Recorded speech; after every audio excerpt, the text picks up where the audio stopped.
Have you heard the phrase that someone got rid of their old self? Let's talk about that and what it could possibly mean.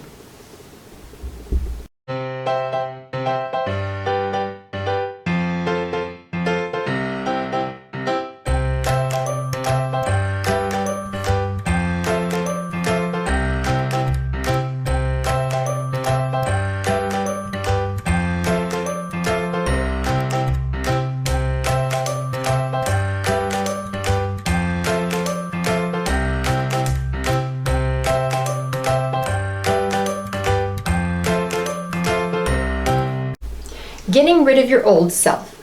To me, I would use that in the sense that I am no longer the same. I don't behave the same or speak the same or do anything the same way that I used to do when I was younger or at different stages of my life. I've changed. I feel I have grown in different ways and I see the world and situations differently. So that means there was an old you? Not that there was an old me, and there's not really a new me. It's just different. The way I see things and the way I deal with things are different. Okay, so the statement, getting rid of the old you, how accurate is that statement based on what you just said? I don't think it's an accurate statement because you never change. But as we continue through our lives, our perspective, our understanding, which you talk about a lot, changes. The way we see things and understand them changes. Now you say that we never change, but people always say that people change all the time. When I say we don't change, it's because we are all souls created in the image of God. Therefore, we all are a part of God, and that never changes. That core truth of us. So that's what you're referring to? That's what I'm referring to. Ah, okay. I can follow that. Now we might physically change. Right. But spiritually? Spiritually, we're always the same. So if we're made in the image of God, what does that mean? Who are you? If you were to describe yourself then, who are you exactly? Well, I could say I'm God. I'm a part of God. But talk about your God. Okay? Exactly. I wouldn't do that. Right. But it's easy. A lot of individuals will say that right. once they understand this concept. But to me, I am an expression, in my opinion, of a part of God, and I'm living life to grow and learn and be able to help others. Well, I didn't ask you what you're doing. I'm asking you to describe who you are.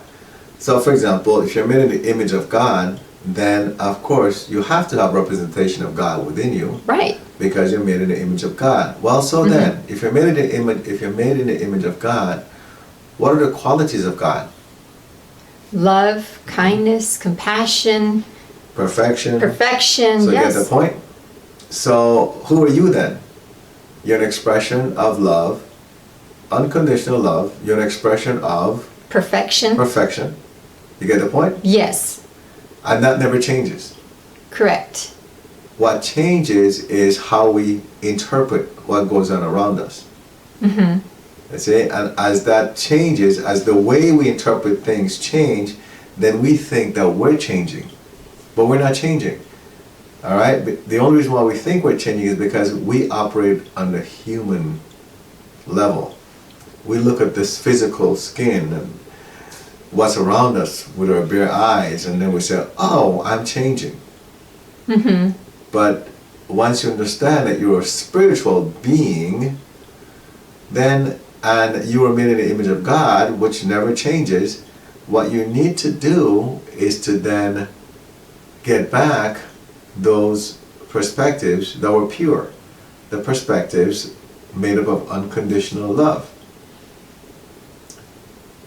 So as you get closer to doing that, then you feel different. You feel like you're a new person. Are you a new person? No. No. What are you? You're still the same person, the same soul.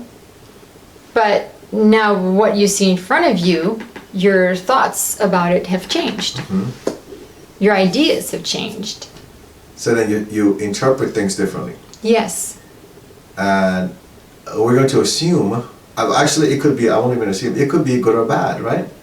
Because you could be start to interpret things in a negative way, more in a negative way, or now you're interpreting things more in a positive light. Whichever way it goes, it affects how you feel about yourself. Yes.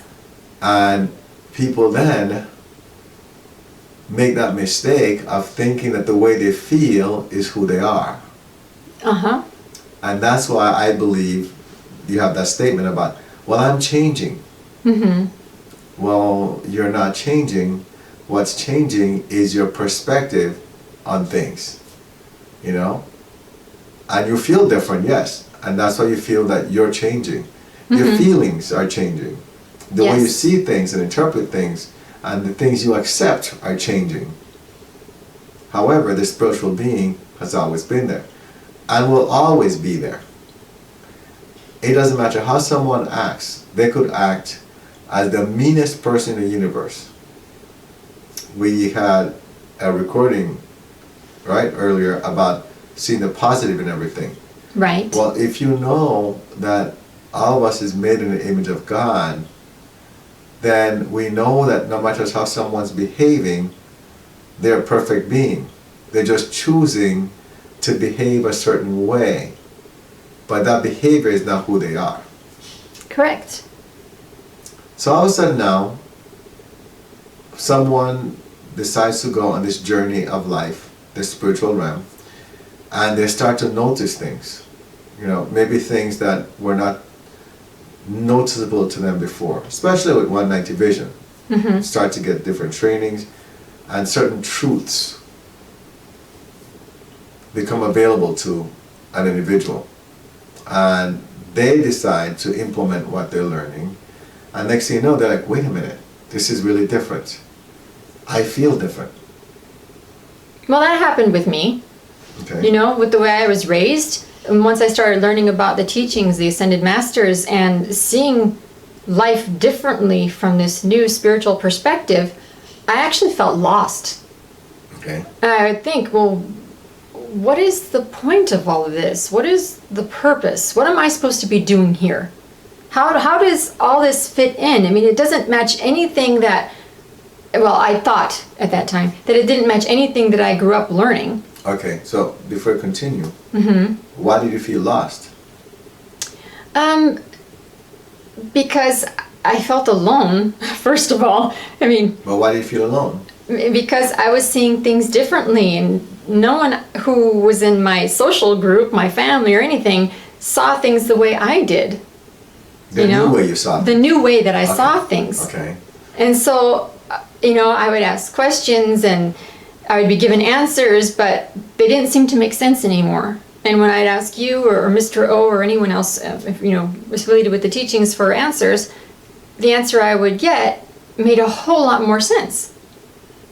So it left me at a point where I was like, so who am I and what am I doing here? You know, Okay, why? now, is it, before I continue again, is it possible that you just felt confused? Because all of a Yes. sudden, what you considered the truth, and this is where you've been living, all of a sudden it's like, wait a minute, they're telling me that this was not real, this is not accurate. It's not complete. Exactly. And There all are of a things sudden- that are missing. all of a sudden over here, this thing that's so strange and you've never heard it before, but it resonates with you. Yes. Is that why maybe you didn't feel lost, maybe you felt confused? Oh, I agree with that. I was definitely very confused, you know, and I had to go over things many times, and I asked so many questions as things would happen. And even now, I'm still learning every day different aspects of the teachings and seeing things in a different view. And I'm like, wow, this is amazing as I continue to grow. And this has been many years. This has been many years. But it's good that you brought that up because it shows that the learning continues. It's not something that it's like going through freshman year of high school, you know, and then you go to your fourth year and then you graduate, then you're done. No, it continues on a daily basis. And for me, I know a big challenge that I had was resistance in the beginning. Because I kept thinking I was doing something wrong.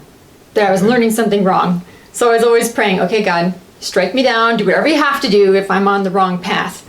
You know, and anytime a concept would come up, immediately I would go into my old way of thinking and attack it.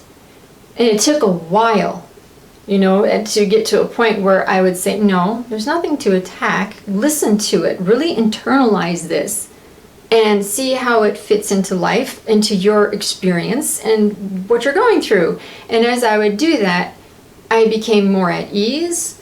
I was less confused. And I started to embrace what was happening around me and with me. So if you notice, you went from, okay, I grew up a certain way, I have certain belief systems. This has just shattered that belief system. Yep. And then you have a choice to make. Do you continue on that journey to see where it takes you, even though it's strange and different? And I use those terms because probably people see it that way. I know for me, it was strange, and it was definitely different, but it caught my attention because I knew that there were a lot of questions I had that couldn't be answered. I also saw proof that the Ascended Masters were helping me, and because of the proof, I said, okay, I have to see where this goes. I think this is one of the only things that almost immediately you can see that something's going on, that it works, Yes.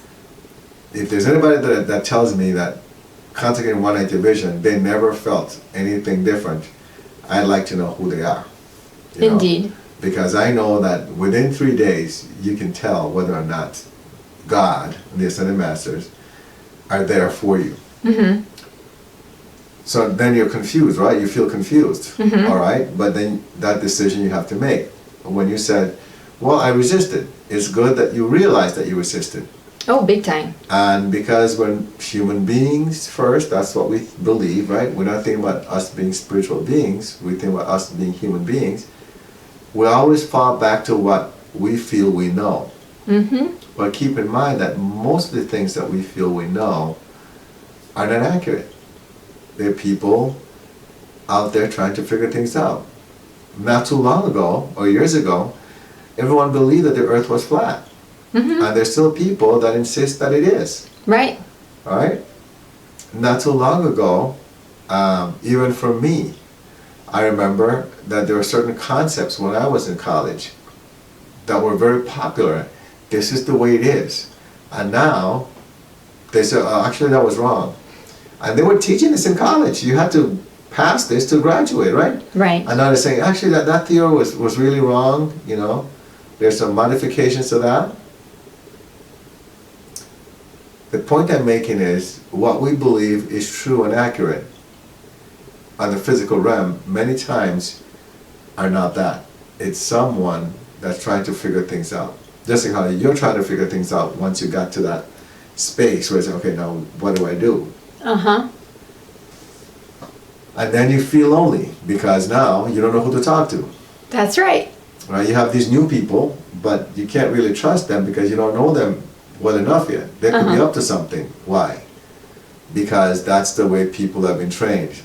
That if it's a stranger, they couldn't have your best interest in mind. Just no way. Right. So you want to go back to the old ways of doing things, even though you know it didn't work. Right. So does that summarize maybe how you were feeling? Yes. And then it also led to more feelings as I continued on my journey, because I realized that we're supposed to be acting out of a place of love at all times.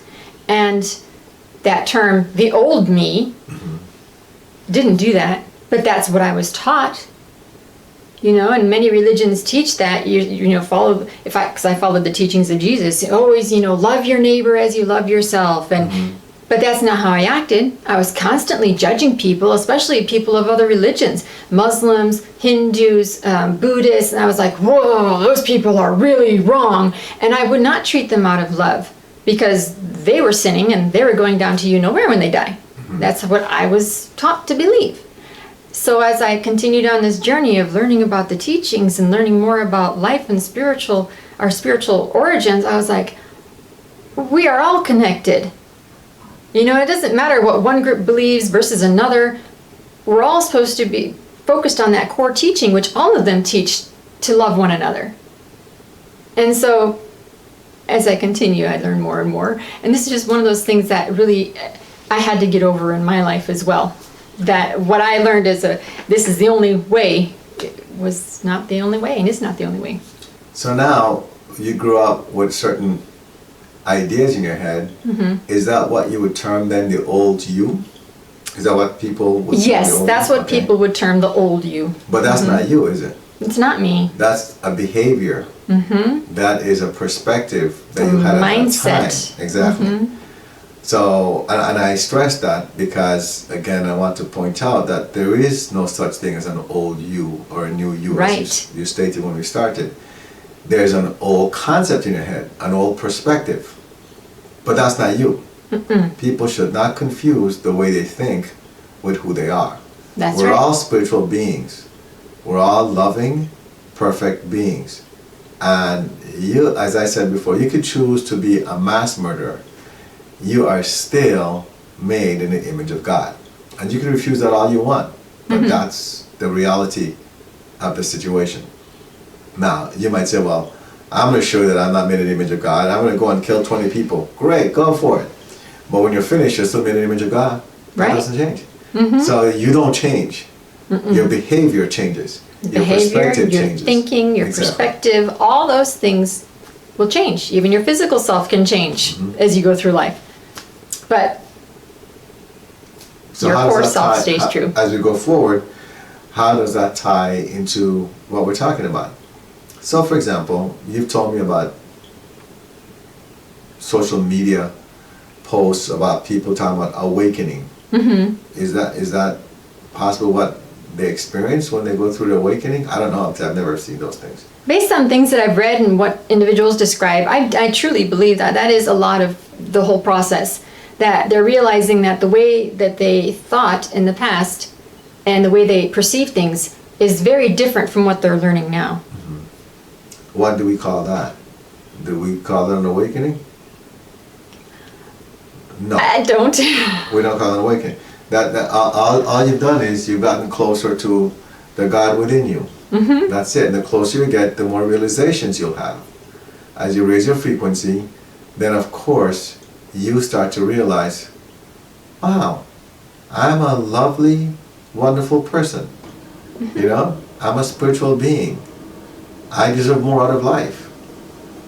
And maybe in the beginning it will be confusing because that's not something you're used to, I guess, saying about yourself. But that's the reality of it. So anybody out there, if you're feeling down about yourself, talking about you're a loser, you're a bum, or whatever it might be, you are confusing the circumstances that are around you, the environment that you're around, with who you truly are. The reality is, the truth is, that you are made in the image of God. You are what? You are a part of God, Which means which means we are perfect, compassionate, loving, unconditional love, always Exactly. being given, all right? all these great, And wonderful that's who we are. qualities. And when I think about it, if you ask somebody, how does it go? I'm trying to remember how this question goes. You ask them, who are you? Right? What do people normally say? How do they respond? They respond with their name. No. Normally people say, I'm a doctor. Oh, I'm a police officer. what do you do? Oh, what do you do? So, I'm a Right. police officer. I'm a doctor. I'm a teacher. That's not you. We didn't ask them who they are. We asked them, what do you do? Right. But they respond with, I am Uh-huh. a nurse. I am a teacher. So people confuse what they do with who they are. And that's why people go and spend hours and hours on their jobs, stress themselves out, because they're thinking that that's who they are, that's their identity. Understand, folks, that you are a spiritual being. You're a perfect, loving, spiritual being made in the image of God. So, as you go through this experience, where you have all these realizations about yourself, it simply means that you're getting closer and closer to your God, to that image of God that's within you. And the closer you get, the more wonderful the experience. The more you realize, really, how loving you are, right? Mm-hmm. How perfect you are. There's nothing confusing about that. You're not leaving anything behind. You're not leaving your old self behind. There is no old self. They're old behaviors. Mm-hmm. They're old perceptions. So if you feel lost, understand that you feel lost because you're still fighting the journey and the improvements that you're making, just like you said, huh? Right? You had resistance. Yes. As long as there's resistance, then you'll feel lost because you're questioning. You're saying, well, which one is right? Is it this one or that one? So now you're all confused. Yep. Instead of just saying, okay, you know what? I feel really good about this. I can see that it's helping me. That's where I'm going. I'm going to trust this process. Exactly. Yep. Right? But instead, people want to go back to the old way, even though it didn't work. Right. And they can see it doesn't work, but they want to go back there because they're comfortable. Exactly. I was just about to say, because I was comfortable that way. And this is forcing me to change my perspective, my thinking, everything that I used to believe to be true. And it's definitely doing that, right? Yes. Because one of the first things is you have to learn to accept responsibility. Absolutely. And that's a tough one for people because they've been trained since they were little. Put the blame on somebody else. It's Always never blame your someone. fault. Exactly. It's always someone or something else. Right? And all of a sudden, we say, no, you're responsible for what happens around you. They're like, I'm not buying that at all. And that's where a lot of the resistance comes. That's why people say, well, you know, I don't believe in the Ascended Masters. I don't believe in God. You know, I question that because they refuse to take responsibility for what's happening around them. You know, if, for example, like I've said before, you have a neighbor that's just terrible, right? In their behavior. You know what I said? Right, in their behavior. And now, this is the way the person would interpret it, that this neighbor is terrible in their behavior. And what would that be? I remember one of our members told me about, they had a neighbor, they would play basketball and hit the ball, I think, on the side of their house, their house, all right, just to make noise, and then they play the music very loudly. I said, how about if you look at the positive of this? What's the positive of that? Okay, so they're just terrible basketball players. They can't even hit the basket, right? They miss the whole thing. See what I mean? Right. So by doing that, I said, okay, wow, I guess they need to practice more. Right, and that's why they're doing that. That's correct. Now that doesn't stop the noise, but at least you're not stressing yourself out. And who knows, that might be true. But because you're putting out love, all of a sudden they will stop doing that. Got it? They play their music very loudly. Oh, you know what? Maybe in their culture, that's what they do. You know, in their culture, when they listen to music, it's very loud. I know for me, I like my music soft, but that's what they're used to. So let them enjoy their music, and I know that they'll turn it off soon. Well, we had that here. Yes. And the neighbor for us is far away. Yes. Really far. But yes. They used to play music, what, 10 o'clock at night? Yes, and you'd hear the bass. Boom, exactly. boom, boom. And they're not even close by. They so aren't. Imagine the ones that are that close to them, right? And what would we say? We said what? They really like their music. They really like their music. Now, when was the last time you heard music? I haven't. We haven't. Because guess what? We put out love. And so now they're like, you know what, let me be considerate of my neighbors without them realizing it, and they've cut out the music. That's how you change what you perceive as negative into positive. Everything has a positive. You just have to take the time to find it out of love for your fellow man or woman. That's right. So getting back to the topic here, when we talked about getting rid of the old you, you're not getting rid of anything. You're just improving the way you're viewing life. Remember to subscribe and like this video. Join the Facebook group 190 Vision to connect with others on the same journey. Get help by visiting our website 190vision.com. Support the 190 Vision mission by clicking on the donate button, which is at the bottom of each page of our website.